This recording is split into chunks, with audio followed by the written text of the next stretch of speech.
সুপ্রিয় শিক্ষার্থীবৃন্দ, আশা করছি তোমরা সবাই অনেক ভালো আছো। আজ আমরা নবম শ্রেণী গণিতের আরেকটি পর্ব নিয়ে হাজির হয়েছি। আজ আমরা দেখব গণিত বইয়ের প্রথম অধ্যায় প্রাত্যহিক জীবনের সেট থেকে 18, 19, 20, 21 এই 4টি পৃষ্ঠা দেখার চেষ্টা করব ইনশাল্লাহ। তো এখনও যারা আমার চ্যানেলটি সাবস্ক্রাইব করোনি, অবশ্যই চ্যানেলটি সাবস্ক্রাইব করবে এবং নোটিফিকেশনের জন্য বেল বাটনটি অল করে রাখবে, যেন ভিডিও আপলোড হওয়ার সাথে সাথেই তুমি পেয়ে যাও। তো আমরা শুরু করবো আজকে পূরক সেট থেকে। আচ্ছা, পূরক সেট বা যেটাকে ইংরেজিতে বলা হয় কমপ্লিমেন্ট অফ এ সেট। ধরি সমগ্র পৃথিবীর জনসংখ্যার সেট ইউ এবং যারা বাংলা ভাষায় কথা বলে তাদের সেট এ। তাহলে ইউ সার্বিক সেট এবং এ সেটটি ইউ এর উপসেট। আচ্ছা, এখানে একটু বুঝতে হবে। বলছে যে সমগ্র পৃথিবীর জনসংখ্যার, পৃথিবীতে যত মানুষ রয়েছে তাদের সেট হচ্ছে ইউ, ঠিক আছে? আর যারা বাংলা বলে তাদের সেট হচ্ছে এ। ওকে, তো এখন বলছে যে বাংলা ভাষায় কথা বলে না এমন জনসংখ্যার সেট কিভাবে প্রকাশ করা যায়। ভালো করে খেয়াল করো, পৃথিবীর সমস্ত মানুষের জনসংখ্যার সেট হচ্ছে ইউ, আর যারা শুধু বাংলা বলে তাদের সেট হচ্ছে এ। তাহলে কি মোট জনসংখ্যা থেকে শুধু যারা বাংলা বলে তাদের সেটটা যদি আমি বাদ দেই, তাহলেই তো আমি পেয়ে যাবো যে কারা বাংলা বলে না, ঠিক না? বিষয়টা এরকমই। তাহলে এই সেটকে প্রকাশ করা হয় ইউ বাদ এ দ্বারা। ওকে, ইউ বাদ বা এটাকে বিয়োগ বলা হয়। ইউ থেকে যদি একে, ইউ মানে সার্বিক সেট, সার্বিক সেট থেকে এ সেটকে বাদ দিলেই আমরা পেয়ে যাব যে কারা বাংলা ভাষায় কথা বলে না। এবং ইউ থেকে এর সদস্য বাদ দিয়ে ইউ বাদ এ গঠন করা যায়, যেটা বললাম সেটাই। অর্থাৎ ইউ বাদ এ বা ইউ মাইনাস এ হলো বাংলা ভাষায় কথা বলে না এমন জনসংখ্যার সেট। একটি সেট এ এর উপাদানকে এর সার্বিক সেট ইউ এর উপাদান থেকে বাদ দিয়ে গঠিত সেটকে এ এর পূরক সেট বলা হয়। কি বললো? একটি সেটে মনে করো যে এ এর উপাদানকে এর সার্বিক সেট ইউ এর উপাদান থেকে বাদ দিয়ে যে সেট গঠিত হয় তাকে বলা হয় এ সেটের পূরক সেট। সেট এ এর পূরক সেটকে, এই যে পূরককে এর উপরে সি, পূরক সেটকে যে কোনো অক্ষরের উপরে সি অথবা যে কোনো অক্ষরের উপরে রেফ চিহ্ন দ্বারা প্রকাশ করা হয়, ঠিক আছে? যদি কোনো অক্ষরের উপর সি থাকে সেটাও পূরক, যদি কোনো অক্ষরের উপরে রেফ চিহ্ন দেওয়া থাকে সেটাও পূরক। একে পড়া হয় এ পূরক অথবা এ কমপ্লিমেন্ট, এটা পড়া হয়। এখন সেট গঠন পদ্ধতিতে আমরা লিখতে পারি এ পূরক ইকুয়াল টু এক্স, যেন x is element of U এবং x is not element of A. কেননা খেয়াল করো, ইউটা তো এক্স এর উপাদান, আর এটা হচ্ছে যেহেতু বাদ যাচ্ছে, তাহলে কি এটা এক্স এর উপাদান না। এটা আমরা অলরেডি গত পর্বে দেখিয়েছি। তো আশা করছি কোনো প্রশ্ন নেই। চলো এরপরে কি বলছে সেটা একটু দেখে আসি। বলছে উদাহরণ, যদি সার্বিক সেট ইউ সকল অঙ্ক বা ডিজিট এর সেট হয় এবং এ সকল জোড় বা ইভেন অঙ্ক ডিজিটের সেট হয়, তাহলে এ পূরক নির্ণয় করো। তাহলে ইউ সমান কি বলা আছে? সকল অঙ্ক বা ডিজিট। আচ্ছা, অঙ্ক কয়টি রয়েছে? 10টি না? 0 থেকে 9। তাহলে ইউ সমান আমরা লিখতে পারি হচ্ছে কত? 0 থেকে 9। আর এ সেটটা কি বলা আছে? সকল জোড় সংখ্যা। এই সংখ্যাগুলোর মধ্যে জোড় সংখ্যা কয়টা? 2, 4, 6, 8 এবং 0। 0, 2, 4, 6, 8। ওকে, সেটা লিখে ফেললাম। তাহলে এ পূরক কিভাবে হবে? এরা সরাসরি করে দিয়েছে, আমি তোমাদের একটু করে দেখাচ্ছি। এই যে খেয়াল করো, ইউ সমান এ পূরক। এ পূরক সমান কি জানি আমরা? যেটার মাথার উপরেই পূরক চিহ্ন থাকবে ইউ বা সার্বিক সেট থেকে সেটাকে বিয়োগ করতে হবে। তাহলে এর উপরে পূরক আছে, দ্যাট মিনস ইউ থেকে একে বাদ দিতে হবে। ওকে, তাহলে এবার ইউ এর মান বসাই 0 থেকে 9 পর্যন্ত, মাইনাস এর মান কত? জোড় সংখ্যা 0, 2, 4, 6, 8। ওকে, এবার বাদ দাও। 0, 0 বাদ গেল, এখানে 1 আছে, এখানে 1 নাই, তাহলে 1। 2, 2 বাদ গেল, এখানে 3 আছে, এখানে 3 নাই, 3। 4, 4 বাদ গেল, এখানে 5 আছে, এখানে 5 নাই, 5। এখানে 6, 6 বাদ গেল, এখানে 7 আছে, এখানে 7 নাই, তাহলে 7 হবে। এবং এখানে 8 আছে, 8, 8, 8 বাদ গেল, তাহলে এখানে 9 আছে, এখানে 9 নাই, তাহলে 9। তাহলে উত্তর হলো 1, 3, 5, 7, 9। এই যে আমরা তোমাকে করে দেখালাম, এখানে সরাসরি উত্তরটা দেওয়া আছে। আশা করছি বুঝতে পেরেছো। আচ্ছা, এবার এসো নিশ্ছেদ সেট বা ডিসজয়েন্ট সেট। ওকে, বলছে কোন একটি বিদ্যালয়ের নবম শ্রেণীর শিক্ষার্থীদের ছোট একটি দল আছে, দলের সদস্য সংখ্যা 9 জন। নবম শ্রেণীর শিক্ষার্থীদের একটি দল রয়েছে এবং দলের সদস্য হচ্ছে 9 জন। দলের সদস্যদের রোল নম্বর খুব মজার, প্রথম 9টি মৌলিক সংখ্যা।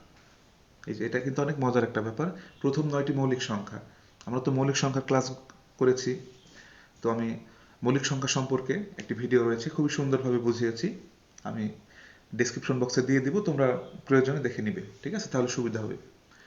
প্রথম 9টি মৌলিক সংখ্যা, তাদের কেউ গান করে, কেউ আবার নাচ করে। যারা নাচ অথবা গান কোনোটি করে না তারা উৎসাহ দেয়। বিদ্যালয়ের সহশিক্ষা কার্যক্রমে তারা একটি দলগত উপস্থাপনা দিতে চাইছে। কে কি করে তাদের রোল নম্বর অনুসারে নিচে দেখো।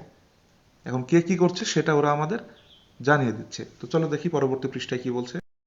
আচ্ছা, দলের সদস্যদের রোল নম্বরের সেট ইউ হলে, ইউ বা সার্বিক সেট হলে ইউকে তালিকা পদ্ধতিতে এখানে লেখো। আচ্ছা, আমাদের কি বলেছিল যে সমস্ত যে 9 জনের রোল নাম্বার, 9 জন শিক্ষার্থী নিয়ে যে একটা জোট ছিল বা একটা দল ছিল, তাদের সেট কি বলেছিল যে প্রথম 9টি মৌলিক সংখ্যা, তাই না? তাহলে প্রথম 9টি মৌলিক সংখ্যা আমরা কত কত লিখতে পারি?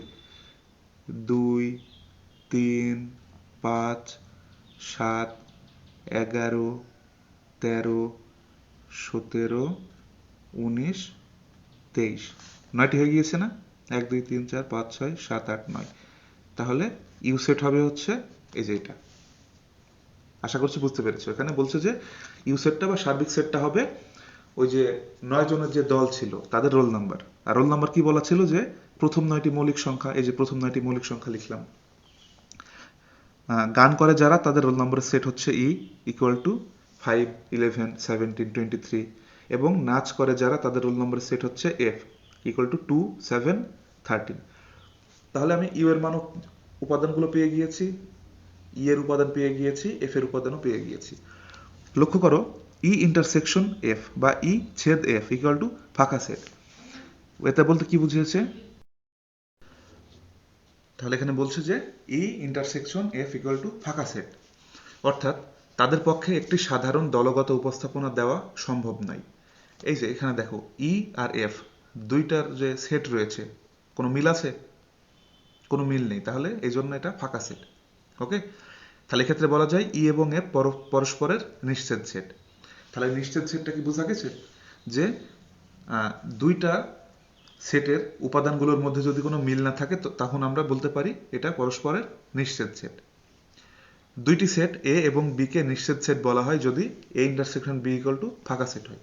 শুধু এ বি না, যে কোনো সেট, দুইটা সেটের উপাদান যদি ফাঁকা সেট হয় তবে আমরা কি বলতে পারি সেটা নিশ্চেদ সেট। ওকে, আচ্ছা, তাহলে এবার বলছে যাচাই করো। উপরের সমষ্টির প্রেক্ষিতে নিচের সেট দুইটি নির্ণয় করো এবং সেট দুইটি সম্পূর্ণ দলের প্রেক্ষিতে কি নির্দেশ করে সেটা লেখো। তাহলে এখানে বলছে ই পূরক ইউনিয়ন এফ পূরক, এটা প্রথমটা। আর সেকেন্ডটা বলছে ই পূরক ইন্টারসেকশন বা ই পূরক ছেদ এফ পূরক। ওকে, তাহলে দুইটা অঙ্ক করতে বলছে আমাকে। তো চলো আমি হাতে কলমে করে দেখাই তোমাদের। একটু মনে রাখতে হবে, ঠিক আছে? যে ইউ সমানে যে প্রথম 9টি মৌলিক সংখ্যা, ই সমানে যে এই চারটা, এফ সমান এই চারটা। আমি লিখে নিচ্ছি তিনটার মান উপাদান। আচ্ছা, তাহলে আমি উঠিয়ে নিলাম ইউ ইকুয়াল টু এটা, ই ইকুয়াল টু এটা, এফ ইকুয়াল টু এটা। আচ্ছা, প্রথমটাই বলছে ই পূরক ইউনিয়ন এফ পূরক। তো আমরা তো হচ্ছে আমার তো প্রথমে ই পূরক বের করে নিতে হবে, এফ পূরক বের করে নিতে হবে, তাই না? তো আমরা আলাদা আলাদা করে বের করে নিই। চলো, ই পূরক সমান কি জানি আমরা? You minus E.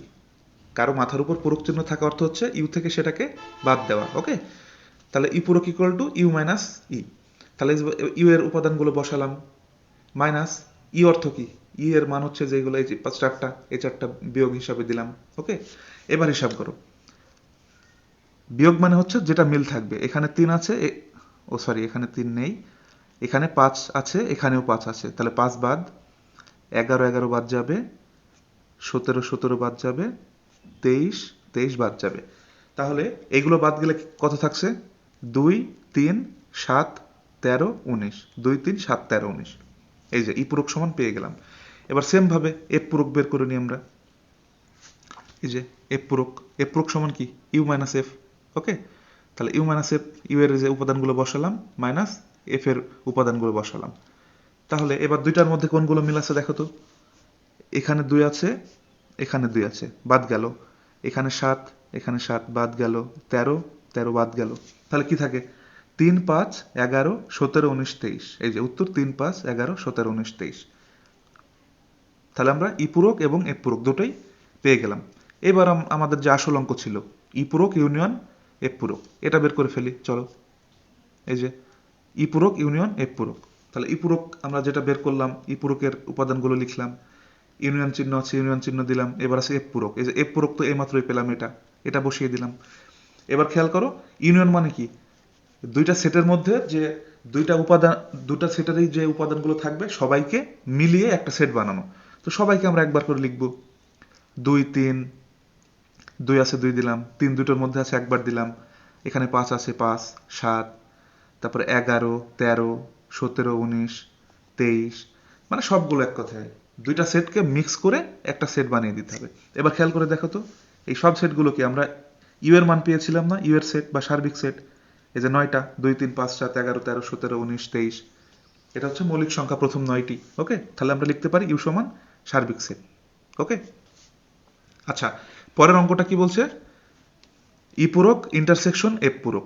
আচ্ছা, আমরা যেহেতু একবার অলরেডি ই পূরক আর এফ পূরকের মান এই যে বের করে নিয়েছি, এই যে ই পূরক সমান এই যে পেয়েছি, এফ পূরক সমানও পেয়েছি, সেজন্য আমি আলাদা করে আর মান বের করিনি, মানটা একই হবে। তাহলে ই পূরক ইন্টারসেকশন এফ পূরক, তাহলে কি হবে, ই পূরকের উপাদানগুলো দিলাম, ইন্টারসেকশন চিহ্ন বা ছেদ চিহ্ন, এফ পূরকের উপাদানগুলো দিলাম। ঠিক আছে, তাহলে ইন্টারসেকশন বা ছেদ অর্থ কি, দুটোর মধ্যে যেটা মিল থাকবে, তাই না? মিল বলতে এখানে 3 আছে, এখানে 3, তাহলে 3 নিব আমি, এখানে 19, এখানে 19, 19 নিব, আর কোনোটা কিন্তু মিল নেই দুইটা সেটের মধ্যে। ওকে, তাহলে ই পূরক ইন্টারসেকশন এফ পূরক হচ্ছে 3 19। তাহলে আমরা কি বলতে পারি, যারা নাচ ও গান কোনোটি পারে না। ওকে, নাচ এবং গান দুটোর কোনোটাই পারে না। আশা করছি কাজটা তোমরা বুঝতে পেরেছো। তাহলে আমরা আমাদের কাজগুলো করে ফেললাম। এবার কি বলছে, চিত্র দিয়ে ক্রীড়া সমস্যার সমাধান। এখানে তেমন কিছু পড়ার মতো নেই, তোমরা একটু জাস্ট রিডিং পড়ে নিবা, এখানে তেমন কিছু নেই। ওকে, তেমন কিছু নেই, তোমরা জাস্ট একটু রিডিং পড়ে নিবা। আমরা শুরু করব ভেন চিত্র থেকে। ওকে, আমরা শুরু করব হচ্ছে ভেন চিত্র থেকে। আচ্ছা, ভেন চিত্র বা ভেন ডায়াগ্রাম, ভেন চিত্রের নামকরণ করা হয়েছে এর আবিষ্কারক ইংরেজ দার্শনিক ও যুক্তিবিদ জন ভেন এর নাম অনুসারে। ভেন চিত্রে সার্বিক সেটকে একটি সমতলে আয়তাকার জ্যামিতিক আকার দ্বারা প্রকাশ করা হয় এবং ওই সার্বিক সেটের উপসেটগুলোকে ওই আয়তাকার ক্ষেত্রের ভিতরে বৃত্তের মাধ্যমে উপস্থাপন করা হয়। পাশের ভেন চিত্রে সার্বিক সেট ইউ এবং তার একটি উপসেট এ দেখানো হয়েছে। তাহলে এখানে কি বললো, যে সেটগুলোকে একটা সার্বিক সেট বা আয়তাকার একটা জ্যামিতিক আকারে, ঠিক আছে, বা আয়তক্ষেত্র দ্বারা দেখানো হয়। আয়তক্ষেত্রের মধ্যে যতগুলো উপসেট থাকবে, সেটগুলোকে যতগুলো সেট থাকে ততগুলো দিয়ে ভেন চিত্রের মাধ্যমে দেখাতে হবে। যেমন এখানে একটা সেট আছে এ, ওকে, একটা উপসেট এ দেখানো হয়েছে, আর এখানে টোটালটা হচ্ছে ইউ বা সার্বিক সেট। মনে করো এটা একটা পৃথিবী, ওকে, এর মধ্যে এটা হচ্ছে বাংলাদেশ, জাস্ট মনে করো আর কি, এটাই হচ্ছে বিষয়। তাহলে টোটাল বলতে আমরা বুঝবো ইউ পুরোটা, আর এর মধ্যে এ বি সি এরকম উপসেট থাকতে পারে। ভেন চিত্রের মাধ্যমে কিভাবে সেটের অপারেশনগুলো উপস্থাপন করা যায় তার নিচে দেখানো হলো। পরবর্তীতে সেট প্রকাশের কাজে আমরা ভেন চিত্র ব্যবহার করব। তো চলো দেখি কি বলছে এরা। ভেন চিত্রের মাধ্যমে সেট প্রক্রিয়াকরণ, যে কোনো সেট এ ও বি এর জন্য A union B, A intersection বা এ ছেদ বি, এ বাদ বি এবং এ পূরকের ভেন চিত্র নিচে দেওয়া হলো। চলো আমরা দেখি। প্রথমে কি বলা আছে, A union B. A union B বলতে আমরা কি বুঝি, এ আর বি দুইটা সেটের উপসেটগুলোকে বা উপাদানগুলো একত্রিত করে যে সেট হবে সেটাই এ ইউনিয়ন বি। তার মানে কি, এই যে এইটা হচ্ছে এ সেট, এই যে বৃত্ত আছে এই বৃত্তটার মধ্যে এ, তার মানে এটা হচ্ছে এ সেট, আর বি এর বৃত্ত হচ্ছে এটা। তাহলে এ আর বি দুইটাকে মিক্স করে, এই জন্য দুইটাই পুরোপুরি কালার করে দেওয়া আছে, দুইটা মিক্স করে এ ইউনিয়ন বি হবে। ওকে, এবার আছে এ ইন্টারসেকশন বি বা এ ছেদ বি। এ ছেদ বি বলতে কি বুঝি আমরা, যে এ এবং বি দুইটা সেটের মধ্যে যে জায়গাটুকু কমন। আচ্ছা তুমি খেয়াল করে দেখো তো, এই যে এটা হচ্ছে এর উপাদান আর এটা হচ্ছে বি এর উপাদান, তাহলে দুইটার মধ্যে কমন কোনটুকু, এই জায়গাটুকু না, এই জায়গাটুকু এ বৃত্ত এবং বি বৃত্ত দুইটা আঁকতে গেলে এই যে এইটুকু দুইটার মধ্যেই পড়ছে, তাই না? তাহলে এই অংশটুকু হচ্ছে এ ইন্টারসেকশন বি। ওকে, এবার বলছে এ বাদ বি, বা এ থেকে বিটা বাদ দিতে হবে। এইটা হচ্ছে এ উপসেট, এটা হচ্ছে বি উপসেট। এখন বলছে যে এ উপসেট থেকে বি উপসেটটা বাদ, বি পুরোপুরি বাদ। এখন এ পুরোপুরি কোনটা? এইটুকু হচ্ছে এ পুরোপুরি, আবার বি পুরোপুরি হচ্ছে এইটুকু। কিন্তু হিসাব করে দেখো, এই যে এর যে উপসেট, এর মধ্যে কিন্তু বি সেটের কিছু অংশ চলে আসছে, যে এইটুকু। তাহলে কি করতে হবে? এইটুকু ছেড়ে দিতে হবে। তাহলে এ মানে কি? শুধু এই যে এইটুকু, তাই না? এই যে বি টোটাল যে বৃত্ত উপসেট হয়, বি এর উপসেট যে টোটাল বৃত্তটা, এইটুকু বাদ দিলে যেটা থাকে সেটাই হচ্ছে এ থাকে। ঠিক আছে? মানে এটা থেকে আমি বিটা পুরোটাই বাদ দিয়ে দিচ্ছি। এখন তুমি বলতে পারো যে এ তো এই টোটালটা, এখানেও তো দিতে পারতাম আমি এরকম রং। কেন দিতে পারবো না? কেননা এখানে যদি রং দিতাম তাহলে কি বি পুরোপুরি হতো না, বাদ যেত না। ওকে, এই জন্য বি পুরোপুরিটা বাদ রেখে যেটুকু থাকে সেটাই হচ্ছে এ রাখতে হবে। ওকে, এরপর কি বলছে? এ পূরক। আচ্ছা, এ পূরক বলতে কি বুঝি আমরা? ইউ মাইনাস এ। এই যে টোটাল যে আয়তাকার আয়তক্ষেত্র, এটা কি ইউ না? টোটালটা ইউ না? আর এই যে মাঝখানে কি আছে? এ। তাহলে এ পূরক মানে কি? ইউ মাইনাস এ। তাহলে টোটালটা থেকে এই যে এটা বাদ দাও, তাহলেই হয়ে গেল। এই জন্য এই যে দেওয়া আছে টোটালটা হচ্ছে ইউ, আর মাঝখানের এইটুকু হচ্ছে এ। তাহলে টোটালটার মধ্যে থেকে এইটুকু বাদ, এটাই এ পূরক। আশা করছি বুঝতে পেরেছ। এরপর কি বলছে দেখি চলো। এবার বলছে বাস্তব সমস্যায় ভেন চিত্র। সমস্যা 1, পছন্দের তালিকায় ইলিশ মাছ। ইলিশ মাছ পছন্দ করেন না এমন বাংলাদেশি খুব কমই আছে। বাংলাদেশি নন কিন্তু ইলিশ মাছ পছন্দ করেন এমন মানুষও আছেন। সমগ্র পৃথিবীতে জনসংখ্যা যত, তাদের মাঝে বাংলাদেশি নন কিন্তু ইলিশ মাছ পছন্দ করেন এমন ব্যক্তিদের সেটটি কেমন হবে চিন্তা করতে পারো? একটু বিশ্লেষণ করে দেখা যাক। ধরি সমগ্র পৃথিবীর জনসংখ্যার সেট হচ্ছে ইউ। এই যে টোটালটা হচ্ছে সার্বিক সেট ইউ। ইলিশ মাছ পছন্দ করেন এমন মানুষের সেট ই। এই যে ইলিশ মাছ পছন্দ করে এই সেটটা, ই সেটটা পুরো, এই ই হচ্ছে এই পুরোটা। ওকে, বাংলাদেশি নন কিন্তু ইলিশ মাছ পছন্দ করেন এমন মানুষের সেট হচ্ছে এফ। বাংলাদেশি না মানে বিদেশি কিন্তু আবার ইলিশ মাছ পছন্দ করে, তার সেট হচ্ছে বি। এই যে একটা জিনিস খেয়াল করো, ই সেট হচ্ছে ইলিশ মাছ যারা পছন্দ করে সমস্ত। এখানে কিন্তু বলেনি যে বাংলাদেশি কি বিদেশি। বাংলাদেশি হোক বিদেশি হোক, পৃথিবীর সমস্ত মানুষ যারা ইলিশ পছন্দ করে সবার সেট হচ্ছে ই সেট, এই যে পুরো বৃত্তটা। ওকে, এর মধ্যে আবার বলছে যে বাংলাদেশি না কিন্তু ইলিশ পছন্দ করে, মানে বিদেশিরা ইলিশ পছন্দ করে, এটা হচ্ছে এফ সেট। এই যে এফ, এইটা। ওকে, এটা হচ্ছে এফ সেট। আর বাংলাদেশি এবং ইলিশ মাছ পছন্দ করেন এমন মানুষের সেট হচ্ছে বি। বি মানে এই যে এইটুকু। তাহলে আরো একটু ক্লিয়ার করি বিষয়টা তোমাদের। যারা ইলিশ মাছ পছন্দ করে তাদের সেট হচ্ছে ই। এই যে টোটালটা বড় যে বৃত্তাকার চিহ্ন, এটা এই যে রং রয়েছে এগুলো। বাংলাদেশি না বা বিদেশি যারা তারা ইলিশ মাছ পছন্দ করে তাদের সেট হচ্ছে এফ। আর বাংলাদেশি এবং ইলিশ মাছ পছন্দ করে এমন মানুষ হচ্ছে বি, মানে এই যে এইটুকু। কিভাবে বুঝালো এটা? টোটালটা হচ্ছে যারা ইলিশ মাছ পছন্দ করে তারা। এর মধ্যে এই যে আমি যদি বাঙালির যত বাঙালি ইলিশ মাছ পছন্দ করে বাংলাদেশি তাদেরটা বাদ দিই, তাহলে কি আমি পেয়ে যাবো না যে হচ্ছে বাংলাদেশি বাদে বাংলাদেশি নন বা বিদেশিরা ইলিশ কতটুকু পছন্দ করে সেটা? তাহলে টোটালটা থেকে যদি শুধু বাঙালি বাদ দিই তাহলে আমি বিদেশি বা বাইরেরটা পেয়ে যাব। ওকে, বাংলাদেশি নন কিন্তু ইলিশ মাছ পছন্দ করেন এমন মানুষের সেটটি ভেনচিত্রের মাধ্যমে পাশে নির্দেশ করা হলো। এই যে আমি বুঝিয়ে দিলাম। আশা করছি তোমরা বুঝতে পেরেছো। তো আজকের মতো এ পর্যন্তই।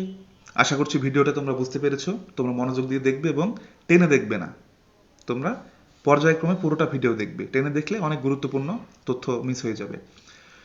তো আবারও বলছি, চ্যানেলটি যারা এখনো সাবস্ক্রাইব করোনি অবশ্যই সাবস্ক্রাইব করবে, তোমার বন্ধু বান্ধবের সাথে শেয়ার করবে যেন সবাই মিলে শিখতে পারো।